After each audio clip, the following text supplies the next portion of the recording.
ಎಲ್ರಿಗೂ ನಮಸ್ಕಾರ. ಆ, ಅಭ್ಯಾಸ ಅನ್ನೋದನ್ನೇ ನಾವು ಹೇಗೆ ಮಾಡ್ಕೊಂಡ್ಬಿಟ್ಟಿರ್ತೀವಿ ಅಂತ, ಅಥವಾ ಅಭ್ಯಾಸಗಳು ಹೇಗೆ ನಮ್ಮ ಬದುಕಲ್ಲಿ ಪ್ರಮುಖವಾದ ಪಾತ್ರವನ್ನ ವಹಿಸುತ್ತೆ ಅಂತ ಹೇಳಿ ನಾವು ನೋಡೋದಾದ್ರೆ, ಅದಕ್ಕೆ ಒಂದು ಚಿಕ್ಕ ಕಥೆಯನ್ನ ಹೇಳ್ತೀವಿ. ನಮ್ಮ ಜೀವನದಲ್ಲಿ ಏನೇ ಬದಲಾವಣೆಗಳು ಆಗಬೇಕು ಅಂದ್ರೆ ಮೊದಲು ನಮ್ಮ ಅಭ್ಯಾಸಗಳನ್ನ ನಾವು ಬದಲಾಯಿಸ್ಕೋಬೇಕು. ಕೆಲವೊಂದನ್ನ ನಾವು ಅಭ್ಯಾಸ ಮಾಡಿಕೊಂಡು ಅಲ್ಲಿ ಎಷ್ಟೇ ಅವಕಾಶ ಇದ್ರೂ ಕೂಡ ನಾವು ಅದನ್ನ ಉಪಯೋಗಿಸ್ಕೊಳ್ಳೋದೇ ಇಲ್ಲ.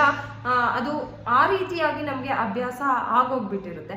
ಅದಕ್ಕೆ ಒಂದು ಚಿಕ್ಕ ಕಥೆಯನ್ನ ಹೇಳ್ತೀನಿ. ಒಬ್ಬ ಬಟ್ಟೆಯನ್ನ ನೇಯ್ಗೆ ಮಾಡ್ತಕ್ಕಂತಹವನು ಇರ್ತಾನೆ. ಅವನು ಒಂದು ಊರಿನಿಂದ ಮತ್ತೊಂದು ಊರಿಗೆ ಅಂತಂದ್ರೆ ಸುತ್ತಮುತ್ತ ಯಾವ್ಯಾವ ಹಳ್ಳಿಗಳು ಇರುತ್ತೆ ಅಲ್ಲಿಗೆಲ್ಲ ಹೋಗಿ ಅಲ್ಲಿ ಯಾರ್ಯಾರು ಹತ್ತಿಯನ್ನ ಬೆಳೀತಾರೆ ಆ ಹತ್ತಿಯನ್ನ ಅವರಿಂದ ಖರೀದಿಯನ್ನ ಮಾಡಿ ತಂದು ತಾನು ಆ ಬಟ್ಟೆಯ ನೇಯ್ಗೆಯನ್ನ ಮಾಡ್ತಕ್ಕಂತಹ ಕೆಲಸವನ್ನ ಮಾಡ್ತಾ ಇರ್ತಾನೆ. ಸೊ ಆ ಹತ್ತಿಯನ್ನ ತರಲಿಕ್ಕೆ ಅವನು ಕತ್ತೆಗಳನ್ನ ಉಪಯೋಗಿಸ್ತಾ ಇರ್ತಾನೆ. ಆ ಕತ್ತೆಗಳನ್ನ ಪ್ರತಿದಿನ ಒಂದು ಹಳ್ಳಿಯಿಂದ ಮತ್ತೊಂದು ಹಳ್ಳಿಗೆ ಹೋಗೋದು, ಅಥವಾ ಸುತ್ತಮುತ್ತ ಯಾವ್ಯಾವ ಹಳ್ಳಿನಲ್ಲಿ ಅವನಿಗೆ ಹತ್ತಿ ಸಿಗುತ್ತೆ ಅಂತ ಹೇಳಿ ಹುಡುಕೊಂಡು ಹೋಗೋದು, ಅಲ್ಲಿಂದ ಹತ್ತಿಯನ್ನ ಕತ್ತೆಯ ಮೇಲೆ ತರ್ತಕ್ಕಂತಹದ್ದು, ಈ ರೀತಿಯಾಗಿ ಮಾಡ್ತಾ ಇರ್ತಾನೆ.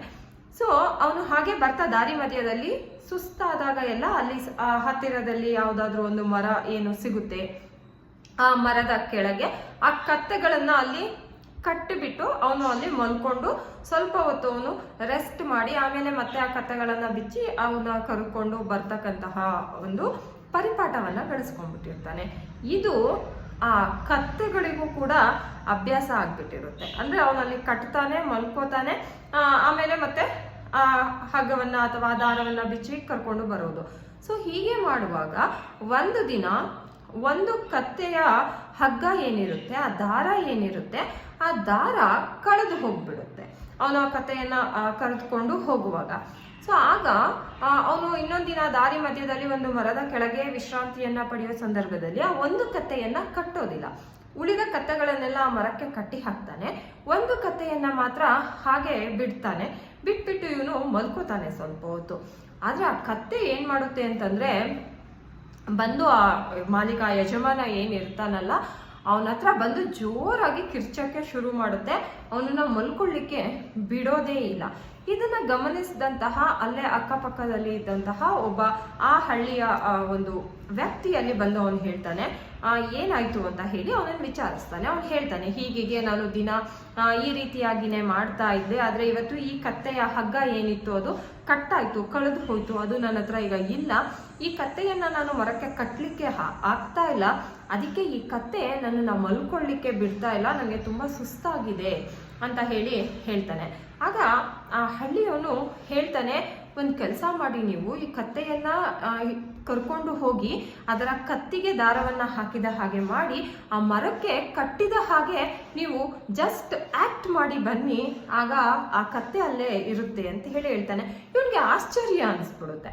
ಹೌದಾ, ಹಗ್ಗನೇ ಇಲ್ಲದೆ ಕಟ್ ಹಾಕಿದ್ರೆ ಈ ಕತ್ತೆ ನಿಜವಾಗ್ಲೂ ಅಲ್ಲಿ ಇರುತ್ತಾ ಅಂತ ಹೇಳಿ ಅವನಿಗೆ ಅನುಮಾನ ಬರುತ್ತೆ. ಆದ್ರೂ ಸರಿ ನೋಡೋಣ ಆಯ್ತು ಅಂತ ಹೇಳ್ಬಿಟ್ಟು ಹೋಗಿ ಅದೇ ರೀತಿಯಾಗಿ ಮಾಡ್ತಾನೆ. ಹಾಗೆ ಮಾಡಿದ್ಮೇಲೆ ಆ ಕತ್ತೆ ಅದು ಪ್ರತಿದಿನ ಹೇಗೆ ನಿಂತ್ಕೋತಿತ್ತೋ, ಅಂದ್ರೆ ಕಟ್ಟಿ ಹಾಕಿದಾಗ ಹೇಗೆ ನಿಂತ್ಕೋತಿತ್ತೋ ಅದೇ ರೀತಿ ನಿಂತಿರುತ್ತೆ. ಅಲ್ಲಿಂದ ಯಾವ ಕಡೆಗೂ ಅಳ್ಳಾಡೋದೇ ಇಲ್ಲ. ಅವನು ಬಂದು ಅವನ ಪಾಡಿಗೆ ಅವನು ಮಲ್ಕೊಂತಾನೆ. ಮಲ್ಕೊಂಡು ಎಚ್ಚರ ಆದ್ಮೇಲೆ ಅವನು ಮತ್ತೆ ಕತ್ತೆಗಳನ್ನೆಲ್ಲ ಬಿಚ್ಕೊಂಡು ಅವನ ಮನೆಗೆ ಕರ್ಕೊಂಡು ಹೋಗ್ಬೇಕಲ್ಲ, ಸೊ ಆ ರೀತಿಯಾಗಿ ಕರ್ಕೊಂಡು ಹೋಗ್ತಾನೆ. ಎಲ್ಲ ಹಗ್ಗವನ್ನ ಕಟ್ಟಿದಂತಹ ಕತ್ತೆಗಳ ಹಗ್ಗಗಳನ್ನ, ದಾರಗಳನ್ನೆಲ್ಲ ಬಿಚ್ತಾನೆ. ಈ ಕತ್ತೆಗೆ ದಾರನೇ ಕಟ್ಟಿರೋದಿಲ್ಲ ಅವನು. ಸೊ ಹಾಗಾಗಿ ಅದನ್ನ ಹಾಗೆ ಬಿಟ್ಬಿಟ್ಟು ಹೋಗ್ತಾ ಇರ್ತಾನೆ. ಬಟ್ ಎಲ್ಲಾ ಕತ್ತೆಗಳು ಅಲ್ಲಿಂದ ಮೂವ್ ಆಗುತ್ತೆ.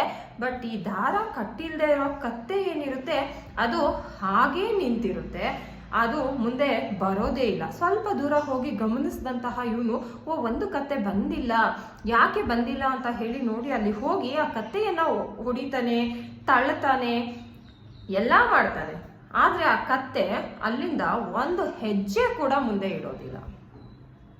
ಆಗ ಅವನು ಮತ್ತೆ ಕಷ್ಟಪಡ್ತಾ ಇರೋದನ್ನ ನೋಡಿ ನೋಡಿದಂತಹ ಹಳ್ಳಿಯ ವ್ಯಕ್ತಿ ಏನಿರ್ತಾನೆ ಅವನು ಮತ್ತೆ ಬಂದು ಹೇಳ್ತಾನೆ, ಯಾಕೆ ಏನಾಯ್ತು ಅಂತ. ಅವನು ಹೇಳ್ತಾನೆ, ನೀವು ಈಗ ಹೇಳಿದ್ರಿ, ನಾನೀಗ ಅದನ್ನೇ ಮಾಡಿದೆ, ಬಟ್ ಈಗ ಈ ಕತ್ತೆ ಮುಂದೆನೆ ಬರ್ತಾ ಇಲ್ಲ, ಏನ್ ಮಾಡ್ಬೇಕು ಅಂತಾನೆ ನಂಗೆ ಗೊತ್ತಾಗ್ತಾ ಇಲ್ಲ ಅಂತ ಹೇಳಿ ಹೇಳ್ತಾನೆ. ಆಗ ಆ ವ್ಯಕ್ತಿ ಮತ್ತೆ ಹೇಳ್ತಾನೆ, ಆ ಕತ್ತೆ ಅನ್ಕೊಂಡ್ಬಿಟ್ಟಿದೆ ನೀವು ಅದನ್ನ ಕಟ್ ಹಾಕಿದೀರಾ ಅಂತ. ಈಗ ನೀವು ಒಂದು ಕೆಲಸ ಮಾಡಿ, ಅದನ್ನ ಮರದಿಂದ ಅದರ ಹಗ್ಗವನ್ನ ಬಿಚ್ಚಿದ ಹಾಗೆ ಮಾಡಿ, ಆಗ ನೋಡಿ ಅದು ಮುಂದೆ ಹೋಗುತ್ತೆ ಅಂತ ಹೇಳ್ತಾನೆ. ಸರಿ ಅಂತ ಹೇಳಿ ಇವನು ಮತ್ತೆ ಆಶ್ಚರ್ಯ ಆಗುತ್ತೆ, ಏನಿದು ನಾನು ಕಟ್ ಹಾಕೇ ಇಲ್ವಲ್ಲ ಅಂತ ಹೇಳಿ. ಆದ್ರೂ ಸರಿ ಅಂತ ಹೇಳಿ ಆ ಮರದಿಂದ ಹಗ್ಗವನ್ನ ಆ ದಾರವನ್ನ ಬಿಚ್ಚಿದ ಹಾಗೆ ಅವನು ಮಾಡ್ತಾನೆ. ಆಗ ಆ ಕತ್ತೆ ತಂತಾನಾಗೆ ಉಳಿದ ಕತ್ತೆಗಳೊಂದಿಗೆ ಸೇರ್ಕೊಳ್ಳಿಕ್ಕೆ ಮುಂದೆ ಹೋಗುತ್ತೆ.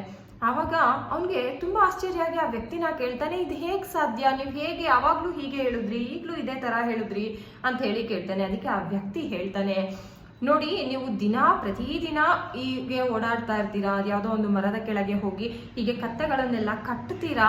ಆ ಕತ್ತೆಗಳಿಗೆ ಅದು ಅಭ್ಯಾಸ ಆಗಿ ಹೋಗಿದೆ. ಅಂದ್ರೆ ನೀವು ಕಟ್ಟಿ ಹಾಕಿದ್ರೆ ಅದು ನಿಂತ್ಕೋಬೇಕು ಅಂತ ಹೇಳಿ, ಹಾಗೆ ಆ ಹಗ್ಗವನ್ನ ಬಿಚ್ಚಿದ್ರೆ ಅದು ಮುಂದೆ ಹೋಗ್ಬೇಕು ಅನ್ನೋದು ಅದರ ಮನಸ್ಸಲ್ಲಿ ಕೂತ್ಕೊಂಡ್ಬಿಟ್ಟಿದೆ. ಅದನ್ನ ಬದಲಾಯಿಸ್ಲಿಕ್ಕೆ ಸಾಧ್ಯ ಇಲ್ಲ. ನೀವು ಹಗ್ಗದಿಂದ ಕಟ್ಟಿರಿ ಅಥವಾ ಕಟ್ಟೋ ತರ ನಟಿಸಿ, ಆದ್ರೆ ಆ ಕತ್ತೆ ಮಾತ್ರ ಅದನ್ನ ತಾನು ಅನುಸರಿಸುತ್ತೆ. ಇದನ್ನೇ ನಾವು ಅಭ್ಯಾಸ ಅಂತ ಹೇಳೋದು. ಇದು ನಿಮ್ಮ ಕತ್ತೆಗಳಿಗೆ ಅಭ್ಯಾಸ ಆಗಿದೆ ಅಂತ ಹೇಳ್ತಾನೆ. ಅಂದ್ರೆ ಈ ಮಾರಲ್ ಆಫ್ ದಿ ಸ್ಟೋರಿ ಅಥವಾ ಈ ಒಂದು ಚಿಕ್ಕ ಕಥೆಯಿಂದ ನಾವ್ ಏನ್ ತಿಳ್ಕೊತೀವಿ ಅಂತಂದ್ರೆ, ಕೆಲವೊಂದು ನಮ್ಗೆ ಅಭ್ಯಾಸ ಆಗ್ಬಿಟ್ಟಿರುತ್ತೆ. ಅಂದ್ರೆ ಅದು ಯಾವುದೇ ವಿಷಯ ಆಗಿರ್ಬೋದು, ಬೇರೆಯವ್ರನ್ನ ನಂಬೋ ವಿಷಯ ಆಗಿರ್ಬೋದು, ಅಥವಾ ಬೇರೆಯವ್ರ ಮಾತನ್ನ ಕೇಳೋದಿರ್ಬಹುದು, ಅಥವಾ ನಾವು ಮಾಡೋ ಕೆಲಸಗಳು ಇರಬಹುದು. ಹೀಗೆ ಅದು ಸರಿನಾ ತಪ್ಪ, ಅಥವಾ ನಾನು ಅವ್ರನ್ನ ನಂಬೇಕಾ ಬೇಡವಾ ಅನ್ನೋದಕ್ಕಿಂತ ಯಾರೋ ಒಬ್ರನ್ನ ನಾವು ಬ್ಲೈಂಡ್ ಆಗಿ ನಂಬೋದನ್ನ ಅಭ್ಯಾಸ ಮಾಡ್ಕೊಂಡ್ಬಿಟ್ರೆ, ಅವ್ರು ತಪ್ಪು ಮಾಡಿದ್ರು ನಾವು ಅವ್ರನ್ನ ನಂಬ್ತಾನೆ ಇರ್ತೀವಿ. ನಾವೀಗ ಕೆಲವೊಂದು ಅಭ್ಯಾಸಗಳನ್ನ ಈ ರೀತಿಯಾಗಿ ಮಾಡ್ಕೊಂಡಿರ್ತೀವಿ. ಅದು ನಮ್ಮನ್ನ ನಾವೇ ಕಟ್ಟಿ ಹಾಕೋಬಿಟ್ಟಿರ್ತೀವಿ ಆ ಅಭ್ಯಾಸಗಳಲ್ಲಿ. ಅದು ಯಾರ್ದೋ ಮಾತು ಕೇಳೋದಿರ್ಬೋದು ಅಥವಾ ಏನಾದ್ರೂ ಇರ್ಬೋದು.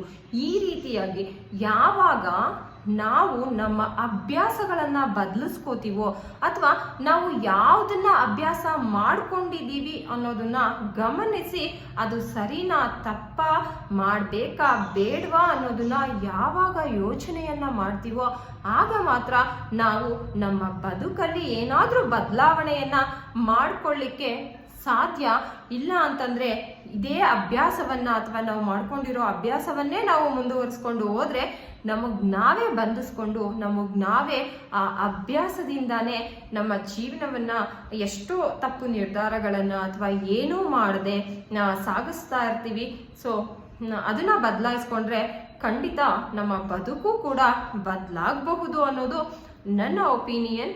ನಿಮಗೆ ನಮ್ಮ ವಿಡಿಯೋ ಇಷ್ಟ ಆಗಿದ್ರೆ ನಮ್ಮ ಚಾನಲನ್ನು ಸಬ್ಸ್ಕ್ರೈಬ್ ಮಾಡ್ಕೊಳ್ಳಿ. Thank you so much for watching and supporting.